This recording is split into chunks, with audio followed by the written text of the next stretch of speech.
Hello दोस्तों, स्वागत है आपका मेरे यूट्यूब चैनल देवभूमि ज्ञान दर्पण में। तो जैसा कि आप लोग जानते हैं, आज हमने वन दरोगा एग्ज़ाम 2023 के लिए यूके ट्रिपल एससी द्वारा दिए गए ऑफिशियल सिलेबस को डिस्कस किया था, जिसमें हमने मेनली बायोलॉजी के सिलेबस को डिटेल में देखा था। क्योंकि हम लोग बायोलॉजी की ही क्लास पहले स्टार्ट कर रहे हैं, बायोलॉजी की सीरीज स्टार्ट कर रहे हैं, इसीलिए हमने बायोलॉजी को सिलेबस को डिटेल में देखा था। लेकिन यूके ट्रिपल एससी का जो वन दरोगा सिलेबस है, इसको आप देखेंगे तो इसमें बायो, केमिस्ट्री और फिजिक्स तीनों ही सब्जेक्ट के सिलेबस को डिटेल में दिया गया है टॉपिक वाइज। ठीक है, तो मैं प्रयास करूँगा कि बायो के सिलेबस को भी हम लोग अब टॉपिक के हिसाब से कवर करें, जिससे कि आपको थोड़ा सा कॉन्फिडेंस भी आएगा और पता भी चलेगा कि कौन कौन से टॉपिक हमारे कवर हो गए। बाकी मैंने आप लोगों को बताया था, उसमें मैं फिर बताना चाहूँगा कि आप लोग का जो सिलेबस है टॉपिक वाइज दिया गया है, तो आप लोग कोई भी टॉपिक उठाएं, फिर इसके बाद आपके पास जो भी सोर्स है, चाहे यूट्यूब से देख रहे हो, चाहे कोई बुक हो आपके पास, या एनसीईआरटी उठा रहे हो, कहीं से भी आप लोग इन टॉपिक्स को कवर कीजिए। जैसा कि आप जानते हैं, आपके पास समय बहुत कम है, 1.5 महीने का समय बचा हुआ है। इतने कम समय में अगर आपने पहले नहीं पढ़ा है तो बहुत ज़्यादा डीप जाके नहीं पढ़ सकते हैं।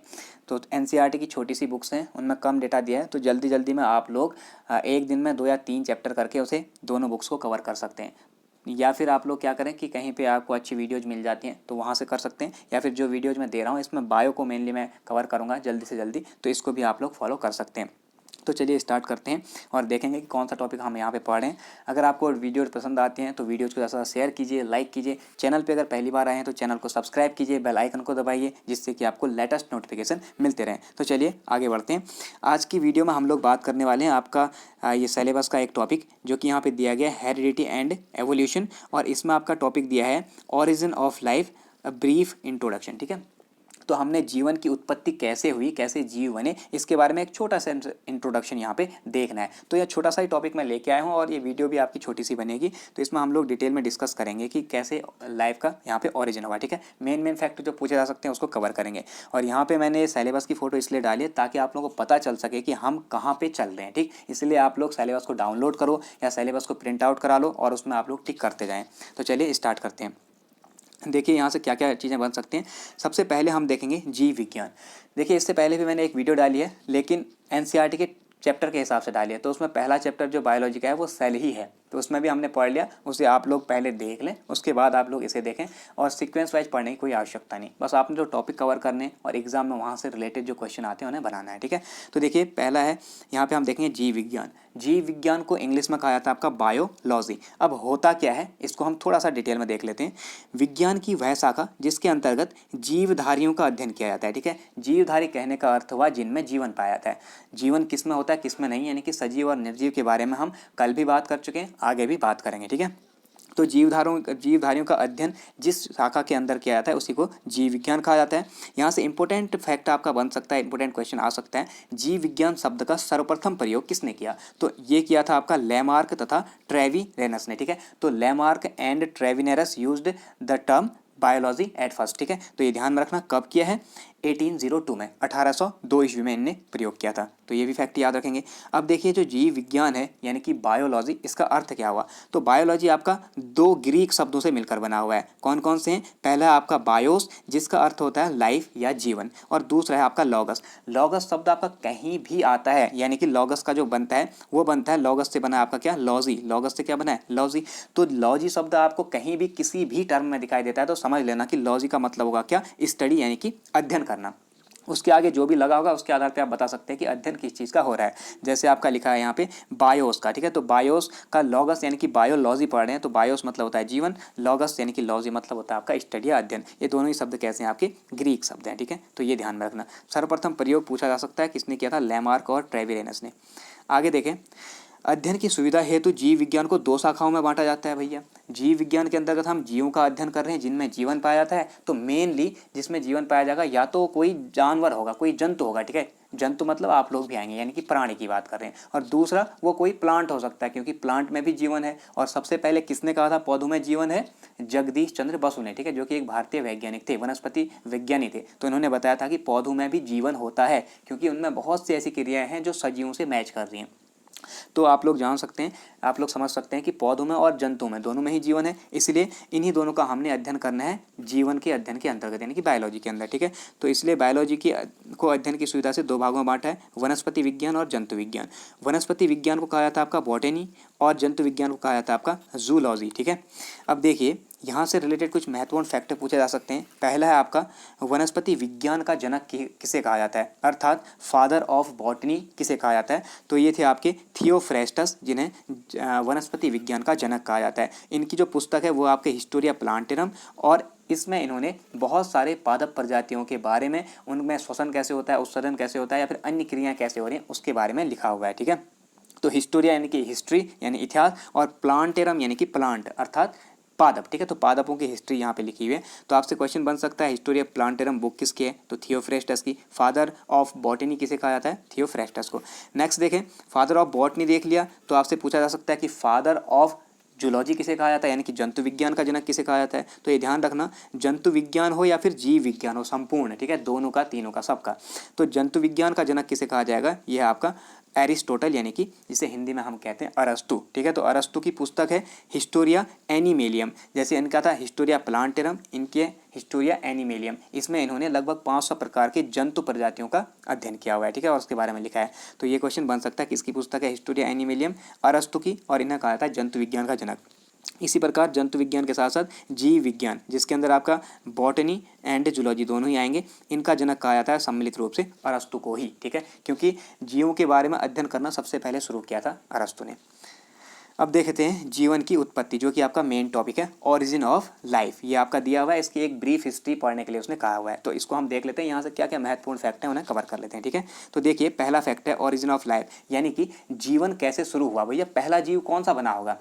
अभी तो आप लोग देख रहे हैं विकसित जीव हैं, मनुष्य को पैदा कर रहा है, कोई गाय है तो गाय को पैदा कर रही है, कोई बंदर है तो बंदर को पैदा कर रहा है। ठीक है, अभी तो जीवन आपका बहुत सारे जंतुओं के हिसाब से चल रहा है, लेकिन पहले इस अर्थ में क्या वातावरण था, कैसे जीव उत्पन्न हुए, सबसे पहला जीव कौन सा बना, उसके बारे में हम लोग पढ़ने वाले हैं। तो देखिए बहुत से जो खगोल विज्ञानी हैं और बहुत से जो जीव विज्ञानी हैं वो मानते हैं कि जो जीवन की शुरुआत हुई है वो आपके ब्रह्मांड में एक छोटे से ग्रह पृथ्वी के अंदर हुई। ठीक है, जो हमारा सौर मंडल है उसकी बात कर रहे हैं। तो वो सौर मंडल कब बना, तो उसकी बात करें तो महाविस्फोट सिद्धांत एक बहुत इंपॉर्टेंट सिद्धांत आता है, बिग बैंग थ्योरी। ये आपने भूगोल में भी पढ़ा होगा। बिग बैंग थ्योरी के जनक कौन थे, मुझे कमेंट करके बताना। ठीक है, ये एक पादरी थे और इन्होंने ही बिग बैंग थ्योरी दी हुई है। मैं आपको हिंट दे रहा हूँ, आप लोग कमेंट करके बताएंगे कि कौन थे वो जिन्होंने बिग बैंग थ्योरी दी। ठीक, तो बिग बैंग थ्योरी के अनुसार क्या है, 15 अरब वर्ष पूर्व, ये बहुत इंपॉर्टेंट है, याद रखेंगे, 15 अरब वर्ष पूर्व ब्रह्मांड की उत्पत्ति हुई। और किसके कारण हुई, महाविस्फोट के कारण। इन्होंने बताया कि एक छोटा सा बिंदु था, इस बिंदु का घनत्व बहुत ज़्यादा अधिक था। ठीक है, बहुत ज़्यादा अधिक घनत्व, यानी कि इसमें मैटर बहुत ज़्यादा था, और इसमें धीरे धीरे एनर्जी संचित होते होते क्या हो गया, विस्फोट हो गया। विस्फोट होने से क्या हुआ, आपका बहुत सारे टुकड़े बने, ऐसे बिखर गया है, और धीरे धीरे फैलाव होते रहा। इन टुकड़ों से ही आपके क्या बने, ब्रह्मांड में जो सौर मंडल है जिसमें बहुत सारे ग्रह आते हैं, आपके 8 ग्रह मेनली, उनका जन्म हुआ एक तरीके से। ठीक, तो यहीं से आपकी पृथ्वी भी बनी है। तो देखिए महाविस्फोट सिद्धांत के अनुसार 15 अरब वर्ष पूर्व ब्रह्मांड की उत्पत्ति हुई। किससे, महाविस्फोट से।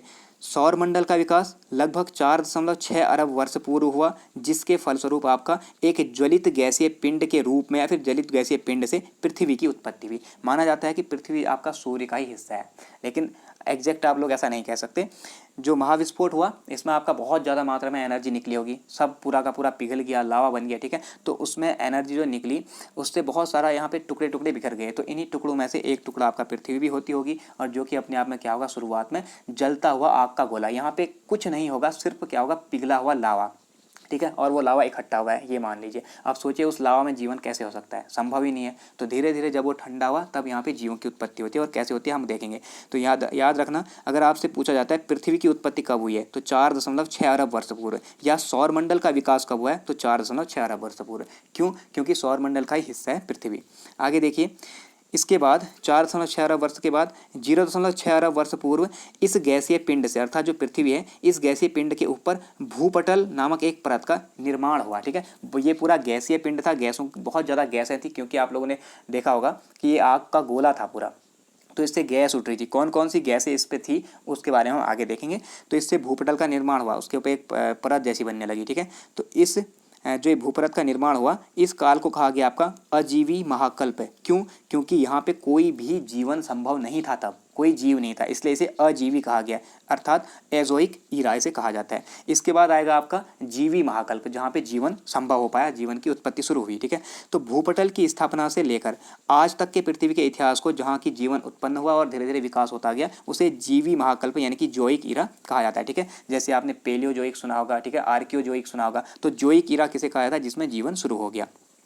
इसके बाद देखें जीवन की उत्पत्ति होती कब है एक्चुअली, तो ये बहुत इंपॉर्टेंट है, याद रखना। जीवी महाकल्प में, तो जीवी महाकल्प के अंतर्गत आर्कियोजोइक महाकल्प एक समय आता है, एक टाइम पीरियड आता है। इसी आर्की मतलब होता है आपका आद्य, यानी कि बहुत ही प्राचीन, सबसे प्राचीन, उसे कहा जाता है आर्कियो। ठीक है, यानी कि प्राचीन, जोइक मतलब जिसमें जीवन बना। तो आर्कियोजोइक महाकल्प में आपका लगभग 3.8 अरब वर्ष पूर्व सबसे पहले जीवन की उत्पत्ति देखेगी। और जीवन की उत्पत्ति कहाँ शुरू हुई, आदि सागर में। क्या हुआ, गैसीय पिंड था पृथ्वी, आग का गोला था ना, पूरा वहाँ पे लावा बना हुआ है और बहुत ज़्यादा आग है।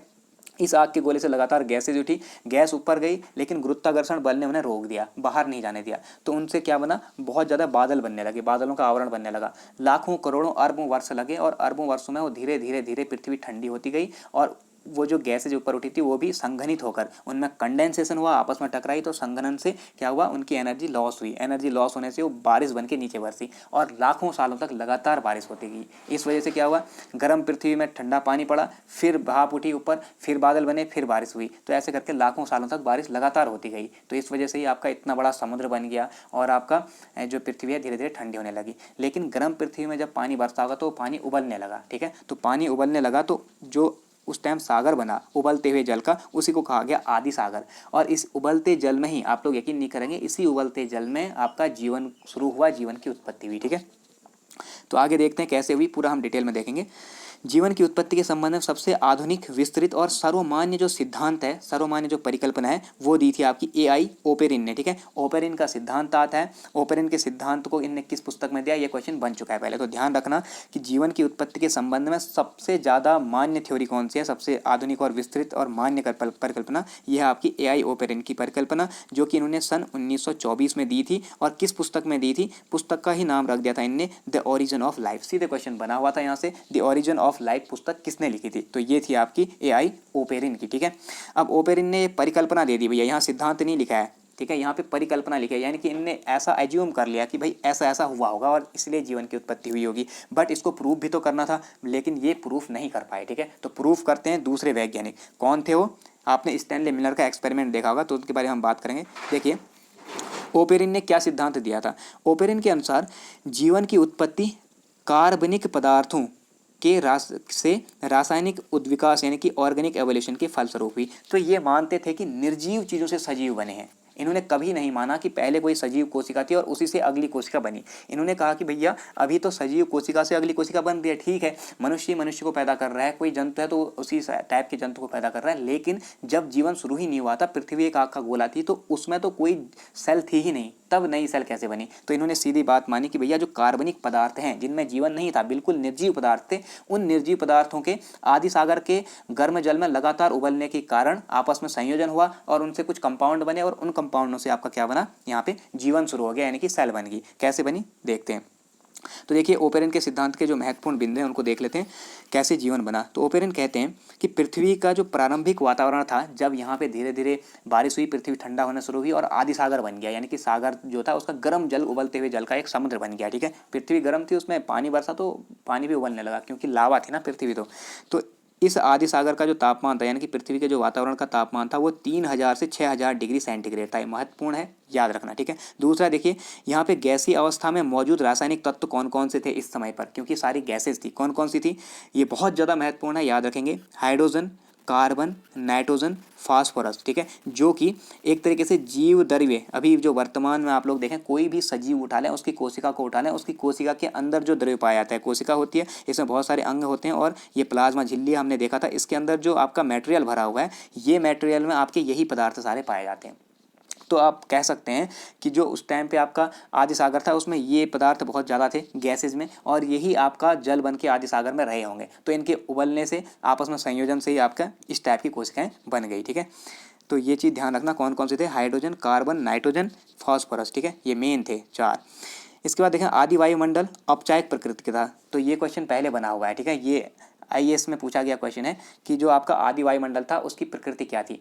अभी जो वर्तमान में है वो है उपचायक प्रकृति का, यानी कि ऑक्सीकारक, ठीक है। ऑक्सीजन की बहुत ज़्यादा मात्रा है ना, तो हर चीज़ का यहाँ पे ऑक्सीडेशन होता है और वो चीज़ डिकम्पोज हो जाती है। लेकिन जो आपका प्रारंभिक वातावरण था वो ऑक्सीडेशन वाला नहीं था, वो आपका था अपचायक, ठीक है, यानी कि रिड्यूसिंग एनवायरनमेंट था। तो प्रारंभिक वातावरण कैसा था, अपचायक था, क्योंकि इसमें आपका हाइड्रोजन के परमाणु सर्वाधिक थे, इनकी संख्या बहुत अधिक थी और हाइड्रोजन बहुत ज़्यादा क्रियाशील होता है, ठीक है। तो ये आपका इस टाइम पे अपचायक था। आगे देखें, ऑक्सीजन यानी कि O2 के स्वतंत्र परमाणु आदि वायुमंडल में नहीं थे, उस टाइम पे बिल्कुल नहीं थे, ऑक्सीजन का कोई परमाणु नहीं था। कारण क्या रहा, जो आपका ऑक्सीजन था ये आपका रिएक्शन करके क्या बन रहा था, लगातार जल बना रहा था, ठीक है। तो ऑक्सीजन और हाइड्रोजन जो था, हाइड्रोजन यहाँ पे बहुत ज़्यादा मौजूद था, तो हाइड्रोजन मौजूद था और हाइड्रोजन के परमाणु सर्वाधिक थे, ये क्रियाशील था। तो ये जो अन्य यहाँ पे ऑर्गेनिक मटेरियल आपको दिखाई दे रहा है, इनके साथ क्रिया करके लगातार जल बना रहा था, सभी का सभी जल बन गया और ऑक्सीजन बिल्कुल नहीं बन पाई यहाँ पे, ठीक है। तो प्रारंभिक वातावरण में आपका ऑक्सीजन नहीं थी, ये ध्यान रखना। ऑक्सीजन कैसे बनी उसको हम आगे देखेंगे। तो पृथ्वी के इसके बाद पृथ्वी के ठंडा होने के साथ साथ आदि परमाणु, जो कि आदि परमाणु कौन से हैं, हाइड्रोजन है, कार्बन है, नाइट्रोजन है, फॉस्फोरस, ठीक है, ये याद रखना, hydrogen, carbon, nitrogen and phosphorus. तो ये सारी चीज़ें हैं आपकी मेन जो आदि वातावरण में परमाणु थे, तो इन्हें आदि परमाणु कहा गया। तो आदि परमाणुओं के संयोजन के फलस्वरूप कार्बनिक यौगिकों जैसे कि अमीनो अम्ल, वसीय अम्ल, प्यूरिन्स, मीथेन, सुगर आदि का निर्माण हुआ। बहुत महत्वपूर्ण चीज़ें, आदि सागर में ये चीज़ें पढ़ते रही, क्योंकि बारिश इन्हीं की हो रही है, तो इनकी बारिश से ये कंपाउंड तो मौजूद रहेंगे, ये एलिमेंट, तो इनका लगातार उबलते जल में आपस में मिक्स होते रहे, तो इनके मिक्स होने से, इनके संयोजन से आपके कुछ यौगिक बन गए, ठीक है। और यौगिक कौन कौन से बने, एमिनो अम्ल है, वसीय अम्ल, प्यूरिन, मीथेन, सुगर आदि, ठीक। नाइट्रोजन के परमाणुओं ने अमोनिया बनाई, ठीक है।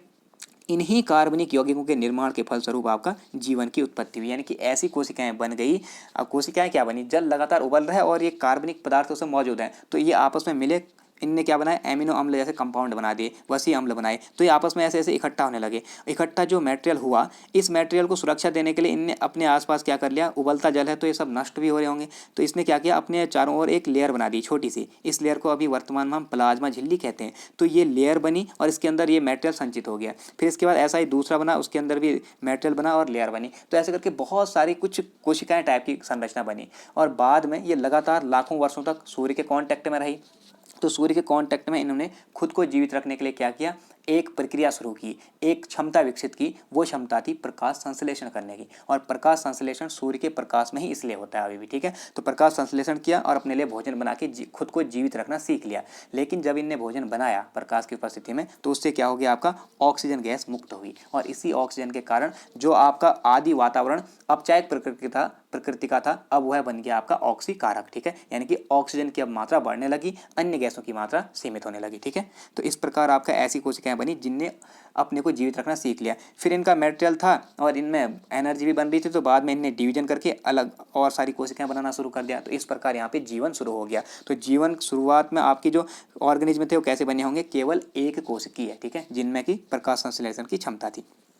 अब देखते हैं हम जीवन का रासायनिक संश्लेषण का सिद्धांत। तो वो तो था आपका एआई ओपेरिन का सिद्धांत, लेकिन उन्होंने केवल परिकल्पना की थी। इस परिकल्पना को साकार किसने किया, इसको एक आपका जो परिकल्पना है इसे सिद्ध किसने किया, प्रूफ किसने किया, तो वो किया था स्टैनले मिलर ने। तो इनके सिद्धांत को कहा गया जीवन का रासायनिक संश्लेषण का सिद्धांत। यानी कि इन्होंने बताया कि जीवन की शुरुआत निर्जीव चीज़ों से हुई, ठीक है।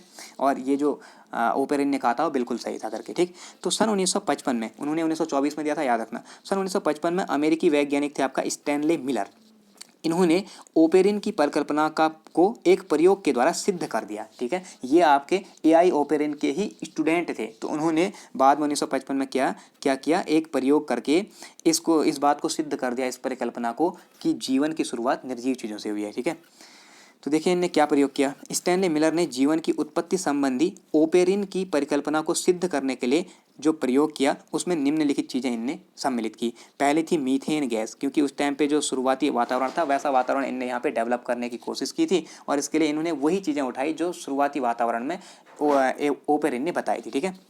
तो मीथेन ली इनने CH4, हाइड्रोजन लिया, ठीक है, और इसके साथ साथ इनने जल वाष्प लिया। यहाँ पे ये बहुत महत्वपूर्ण है, पूछा गया क्वेश्चन है, ध्यान रखना, जल वाष्प। इसके साथ अमोनिया यानी कि NH3, और इनने क्या किया, लगभग 6000 डिग्री, हमने देखा था ना 6000 डिग्री सेंटीग्रेड के आसपास तापमान था, तो 6000 डिग्री के आसपास तापमान उत्पन्न करने के लिए इन्होंने क्या किया, विद्युत ऊर्जा ली, और विद्युत ऊर्जा से 2 इनने रॉड डाली, सीधे तार लगाए और उनको आपस में जोड़ दिया। इससे एक तरीके से महाविस्फोट जैसी कंडीशन होगी, आपस में दोनों को टच करा दिया तो वहाँ पे ब्लास्ट कर गए, ठीक है, तो महाविस्फोट जैसी कंडीशन जनरेट हुई और इनने रिएक्शन करना शुरू किया। तो लास्ट में उन्हें वही परिणाम मिले जो AI ओपेरिन ने बताए थे, ठीक। तो क्या परिणाम मिले देखते हैं। ओपेरिन के सिद्धांत के अनुसार बने जो कार्बनिक यौगिक थे, इन यौगिकों के परस्पर संयोजन से जटिल कार्बनिक यौगिकों का निर्माण हुआ, जैसे कि शर्करा अणु जो उनने कहा था कि बनेंगे लास्ट में, इनके हाइड्रोजन, मीथेन या फिर आपका जो जलवाष्प है, कार्बन है, इनके संयोजन से क्या बन रहे थे, शर्करा अणु, उन्होंने बताया था। अब इनने देखा कि शर्करा अणुओं से फिर क्या बने, और जटिल कार्बनिक यौगिक बनना शुरू हुआ, जैसे शर्करा से बनेंगे मंड, ग्लाइकोजन और सेल्यूलोज जैसी चीज़ें, ठीक है। और सेल्यूलोज क्या है, सेल की बाहरी परत, सेल वॉल से बनती है, ठीक। ऐसे ही वसी अम्ल जो उन्होंने बताया था बनेंगे, तो उन वसी अम्लों से भी क्या बन गए, वसी अम्ल और ग्लिसरॉल से वसा बन गई, ठीक है। प्रोटीन और न्यूक्लिक अम्ल जो थे, इन न्यूक्लिक अम्लों से न्यूक्लियो प्रोटीन्स का जन्म हुआ, और न्यूक्लियो प्रोटीन्स आपके ऐसे प्रोटीन होते हैं जिनमें सेल्फ रेप्लिकेशन यानी कि स्वद्विगुणन की क्षमता होती है। स्वद्विगुणन क्या थी, ये पहले प्रोटीन थे, पहली चीज़ है जिसमें सेल्फ रेप्लिकेटिंग टेंडेंसी देखी गई, अर्थात ये आपके ऐसे प्रोटीन थे जो अपना खुद का विभाजन करके 1 से 2 मॉलिक्यूल बना सकते थे, और ऐसे करके फिर आगे चल के 2 से 4 ऐसे करके अपनी संख्या बढ़ा सकते थे। तो सबसे पहले स्वद्विगुणन की क्षमता किसमें देखी गई थी, न्यूक्लियो प्रोटीन में। और कमाल की बात है कि अभी आपका जो DNA है, जिसमें आपके शरीर की सारी इन्फॉर्मेशन स्टोर रहती हैं, जैसे आपके फ़ोन में जो इनबिल्ट मेमोरी है, जैसे रोम, उसमें आपके फ़ोन की सारी मेमोरी स्टोर है, ठीक है, क्या कार्य आपने करना है, फ़ोन कैसे चलेगा, आपका फ़ोन कैसे फंक्शन करेगा, ये सारी चीज़ें उसमें स्टोर हैं। उसी प्रकार आपके शरीर में जितनी भी एक्टिविटी होती हैं, चाहे आप लोगों का लुक है, चाहे आप लोगों का बोलने, चलने, फिरने, हंसने, गाने का तरीका है, खाने का तरीका है, वो सारी चीज़ें आपकी स्टोर हैं किसमें, DNA में, ठीक है। तो DNA जो है वो इसी न्यूक्लियो प्रोटीन से बना है, और उसमें सेल्फ रेप्लिकेटिंग टेंडेंसी होती है, ठीक। तो ये पहली कोशिकाएँ थी, इसीलिए आपका यहाँ से हम मानते हैं कि जीवन शुरू हो गया, ठीक है। तो एक तरीके से ओपेरिन ने संकल्पना दी, ओपेरिन की संकल्पना को साकार रूप दिया आपका स्टैनली मिलर ने, ठीक है। और स्टैनली मिलर ने बता दिया कि केवल सरल कार्बनिक तत्व ही नहीं बन रहे हैं, बल्कि उनसे क्या बन जा रहा है आपका, फिर जो सरल कार्बनिक तत्व बने थे उनसे आगे चलकर जटिल कार्बनिक यौगिक बन रहे हैं, और इनसे आपका कोशिका बन जा रही है पूरी, ठीक। तो आप समझ चुके होंगे कि कैसे यहाँ पे जीवन की शुरुआत हुई। यहाँ पे लिखा हुआ है जो न्यूक्लियो प्रोटीन्स थे, इनके संयोजन से एक कोशिकीय आदि जीवों की उत्पत्ति हुई। तो एक कोशिकीय आदि जीव कहने का अर्थ हुआ जैसे आपके वर्तमान में नील हरित शैवाल, ब्लू ग्रीन एल्गी, ये आपके एक कोशिकीय बहुत ही प्रिमिटिव टाइप के, बहुत ही प्राथमिक टाइप के जीव हैं, जिनमें प्रकाश संश्लेषण की प्रक्रिया देखी जाती है। ये आपके जल में रहते हैं और प्रकाश संश्लेषण द्वारा अपना भोजन बनाते हैं, ठीक है। तो ये आदि जीव माने जाते हैं। तो इसी प्रकार के जीव उस टाइम बन गए थे, क्योंकि इनमें न्यूक्लियो प्रोटीन डेवलप हो गया था, और वो न्यूक्लियो प्रोटीन खुद का द्विगुणन करके यानी कि खुद को विभाजित करके नई कोशिका बना सकता था, ठीक है। तो इनका विकास हुआ। तो इस प्रकार आप मानते हैं कि आदि सागर में जीवन की शुरुआत हुई होगी, और सबसे पहले जो कोशिका बनी होगी वो होगी आपकी एक कोशिक जीव की, ठीक है, जो किस प्रकार के होंगे, आपके नील हरित शैवाल जैसे, ठीक है। अब देख लेते हैं, इनके साथ साथ अब ऑक्सीजन क्रांति होगी। क्यों, जैसा कि मैंने बताया, ये जो नील हरित शैवाल बने यानी प्रिमिटिव जीव बने, इन जीवों में अपने को जीवित रखने के लिए क्या क्षमता आ गई थी, प्रकाश संश्लेषण करने की। और प्रकाश संश्लेषण की क्रिया में बहुत ज़्यादा मात्रा में ऑक्सीजन रिलीज होती है, जैसा कि अभी पौधे करते हैं, ठीक है। तो यही हुआ इन आदि जीवों के द्वारा, जो आपके नील हरित शैवाल जैसे थे, जो कि आदि सागर में डेवलप हुए, उन्हीं को आदि जीव कहा गया। इन आदि जीवों के द्वारा प्रकाश संश्लेषण की क्रिया से वायुमंडल में स्वतंत्र ऑक्सीजन मुक्त हुई, बहुत ज़्यादा मात्रा में, ठीक है, क्योंकि ये लाखों की संख्या में उस आदि सागर में फैल चुके थे। ये प्रकाश इनके लिए अवेलेबल था, सूर्य अवेलेबल था, ठीक है। तो इनने क्या किया, लगातार पानी भी था, प्रकाश भी था, कार्बन डाइऑक्साइड गैस थी, ठीक है। तो इन्होंने क्या किया, प्रकाश संश्लेषण करना शुरू किया। ऑक्सीजन उस टाइम थी नहीं बिल्कुल, तो अगर होती ऑक्सीजन तो हो सकता है कि ऑक्सीजन को ले रहे होते प्रकाश संश्लेषण में, लेकिन नहीं, कार्बन डाइऑक्साइड थी, तो इनने उसका ही प्रयोग किया और उसी कंडीशन में खुद को जीवित रखना सीखा। और इसके बाद इन्होंने क्या रिलीज की, ऑक्सीजन। तो ऑक्सीजन ने आदि वायुमंडल की मीथेन यानी कि CH4 एवं अमोनिया जो NH3 है, इसको कार्बन डाइऑक्साइड, नाइट्रोजन तथा जल में विघटित कर दिया, ठीक। तो इस प्रकार आपका इनकी मात्रा जो है लगातार घटती चली गई। ऑक्सीजन ने पूरे वातावरण को अपचायक से ऑक्सीकारक बना दिया। तो मैंने बताया था जो आदि वातावरण था कैसा था, अपचायक था, अब वर्तमान में कैसा है, ऑक्सीकारक है। ठीक है, इसे ही ऑक्सीजन क्रांति कहा गया। तो सिंपल आप कह सकते हैं ऑक्सीजन क्रांति क्या थी, आदि जीवों के द्वारा आदि सागर में खुद को जिंदा रखने के लिए प्रकाश संश्लेषण की विधि को अपनाया गया और इस विधि द्वारा बहुत ज़्यादा मात्रा में इन्वायरमेंट में ऑक्सीजन रिलीज की गई, जिससे क्या हुआ, अन्य गैसें कम होगी और ऑक्सीजन की मात्रा बढ़ गई, जिससे जीवन संभव हो सका। इसी को ऑक्सीजन क्रांति कहा गया। ठीक है, इस प्रकार जीवन का उद्भव जटिल रासायनिक प्रतिक्रिया के फलस्वरूप हुआ। ये प्रश्न पूछा गया था आप लोगों का, इसलिए मैंने यहाँ पे इंक्लूड किया। तो ध्यान रखें, जीवन का उद्भव आपका जटिल रासायनिक जो प्रतिक्रिया है इसके फलस्वरूप हुआ था। और किससे हुआ था, निर्जीव कार्बनिक और अकार्बनिक पदार्थों से। ठीक है, तो इतना ध्यान में रखेंगे। अब देख लेते हैं अन्य महत्वपूर्ण तथ्य जो कि यहाँ से पूछे जा सकते हैं इस ओरिजिन ऑफ लाइफ वाले चैप्टर से। तो देखिए, आदि वायुमंडल कैसा था, ये क्वेश्चन बना हुआ है पहले, अपचायक था, अपचायक प्रकृति का था आपका आदि वायुमंडल, जबकि वर्तमान कैसा है, ऑक्सीकारक प्रकृति का। ठीक है, या उपचायक भी उसे कह सकते हैं। वर्तमान कैसा है, उपचायक या ऑक्सीकारक। ठीक है, क्योंकि ऑक्सीजन की अधिकता है। आगे देखें, जीवों के संगठन में कार्बनिक पदार्थों का योगदान कैसे होता है। तो जीव जो बने हैं वर्तमान में, कोई भी जीव उठा लें, उसकी कोशिका को उठा लें, तो किन किन चीज़ों से बनी है। तो देखें, जीवों के संगठन में सर्वाधिक योगदान होता है प्रोटीन का, यानी कि हमारी कोशिका में सबसे ज़्यादा मात्रा में क्या पाया जाएगा, प्रोटीन। और कितना, 14% पूछा गया क्वेश्चन है। ठीक है, और मैंने केवल यहाँ पे जो प्रीवियस ईयर क्वेश्चन बने हुए हैं उन्हीं को उठा के रखा हुआ है। तो ध्यान रखें, प्रोटीन 14% है। उसके बाद दूसरा नंबर आता है वसा का, यानी फैट का, जो कि 3% होती है। और तीसरा आता है कार्बोहाइड्रेट का, जो कि 1.0% है। और ये तीनों ही चीज़ें किससे बनी हैं, जो आपकी प्राइमरी एमिनो अम्ल थे, जो प्राइमरी आपकी शर्करा बनी थी आदि सागर में, और जो आपके प्राइमरी वसीय अम्ल बने थे। ठीक है, इन्हीं सब चीज़ों के डेवलपमेंट से जटिल कार्बनिक तत्व बने, उन्हीं को नाम दिया गया है प्रोटीन, वसा और कार्बोहाइड्रेट। और इन्हीं तीन चीज़ों से आपके पूरे की पूरी कोशिका बनी हुई है। तो आपके शरीर में सबसे ज़्यादा यही तत्व पाए जाते हैं। आगे बात करते हैं जीवों के संगठन में अकार्बनिक पदार्थों का योगदान। वो तो हमने कार्बनिक देखे, क्योंकि उनमें उनके फॉर्मेशन में कहीं ना कहीं कार्बन का योगदान है। ठीक है, चाहे वो प्रोटीन हो, चाहे वसा हो, चाहे कार्बोहाइड्रेट हो, तो उनमें कार्बन है।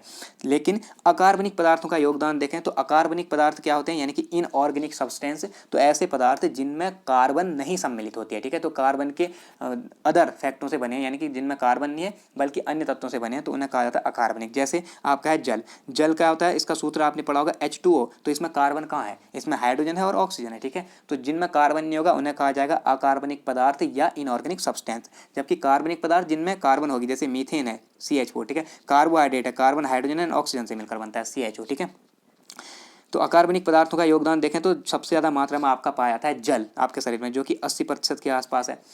ये आप लोगों को इंपॉर्टेंट फैक्ट है जो ध्यान में रखना है, आपका शरीर लगभग 80% जल से बना हुआ है, यानी कि आपके पूरे शरीर में जल है, इसलिए आपको जल की सबसे ज़्यादा आवश्यकता है। ठीक है, इसलिए पानी को हमेशा आप लोग पानी पिएं और अपने शरीर में पानी के लेवल को घटने ना दें। ठीक है, दूसरा है अन्य पदार्थ। अन्य पदार्थ में आपकी अन्य चीज़ें आती हैं और इसके अंतर्गत बहुत सी चीज़ें इंक्लूड होती हैं, हम आगे डिस्कस करेंगे जब ब्लड परिसंचरण तंत्र पढ़ेंगे। ठीक है, तो अन्य पदार्थ आपके केवल 2% के आसपास यहाँ पाए जाते हैं। ठीक है, कहीं पे 1 लिखा हुआ है, कहीं पे 2 मिलता है। आगे देखें, सजीव के, किसी भी जीवित कोशिका के जो सजीव पदार्थ है उसके संयोजन में शीर्ष 4 तत्व कौन कौन से होते हैं। ठीक है, तो कोई भी जीवित शरीर है या फिर कोई जीवित कोशिका है, उसमें कौन कौन से तत्व सर्वाधिक मात्रा में पाए जाते हैं, तो उसमें देखेंगे ऑक्सीजन।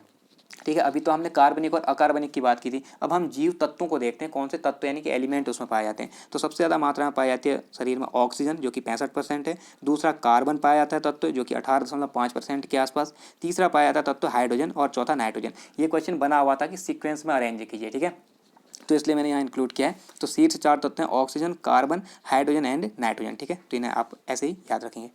आगे है, सजीवों में सदैव आयन के रूप में पाए जाने वाले तत्व कौन से होते हैं।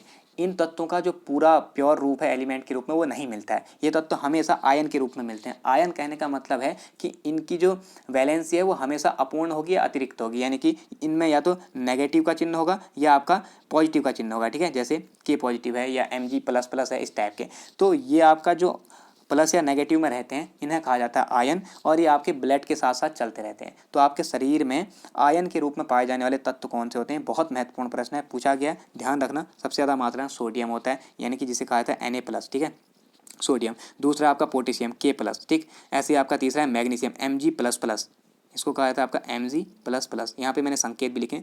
नेक्स्ट है कैल्शियम Ca++। ठीक है, ऐसे क्लोरीन Cl-। ठीक है, ये आपका Ca होगा, ये Cl। तो इनमें से आपका आप लोगों ने कई बार देखा होगा जो नमक होता है ना, साधारण नमक जो आप घर में यूज करते हैं, उसे कहा जाता है सोडियम क्लोराइड, यानी कि NaCl। तो ये बना कैसे, आपका सोडियम प्लस और जो Cl- है ये दोनों मिक्स हुए तो इनका प्लस माइनस आपका न्यूट्रलाइज हो गया और ये बन गया आपका NaCl, यानी कि जिसे आप लोग लवण कहते हैं या फिर घर में साधारण नमक जो आप लोग दाल में डालते हैं, ठीक है, वही साधारण नमक है। अब ये आपके शरीर में मौजूद तत्व हैं। होता क्या है कि जब आप लोग खिचड़ी खाते हैं कभी, उसमें नमक ज़्यादा पड़ गया या फिर दाल खाई नमक ज़्यादा पड़ गया तो प्यास ज़्यादा लगती है। क्यों होता है? क्योंकि आपके शरीर में Na और Cl जो आयन है इनकी मात्रा बढ़ जाएगी। भैया आपके शरीर में Na और Cl की मात्रा बढ़ेगी तो ये बन जाएगा नमक NaCl। इससे क्या होगा, आपका जो ब्लड है उसकी थिकनेस बढ़ जाएगी, गाढ़ा हो जाएगा ना। इस गाढ़े ब्लड को पतला करने के लिए ही आपको पानी की प्यास लगती है, ताकि आप पानी पिएँ और ये न्यूट्रलाइज हो जाए, ठीक है, इनकी मात्रा कम हो जाए। तो इसी प्रकार आपके शरीर में किसी भी आयन की कमी होगी तो ब्लड बहुत ज़्यादा पतला हो जाएगा, और किसी भी आयन की अधिकता हो जाएगी तब आपका खून बहुत ज़्यादा गाढ़ा हो जाएगा। इससे आपको पानी की प्यास लगेगी और पानी की आवश्यकता ज़्यादा बढ़ने लगेगी, ठीक है। तो ये होता है आपका कॉन्सेप्ट। तो इसको आप लोग ध्यान में रखेंगे कौन कौन से आयन के रूप में पाए जाते हैं। तो ये था आपका ऑरिजिन एंड लाइफ, और उससे रिलेटेड जो महत्वपूर्ण फैक्ट हैं एग्जाम में बन सकते हैं उनको हमने इस वीडियो में डिस्कस किया। वीडियो कैसी लगी कमेंट करके जरूर बताएं। मिलते हैं नेक्स्ट टॉपिक में एक और बेहतरीन टॉपिक के साथ, तब तक अपना ध्यान रखें। Thank you.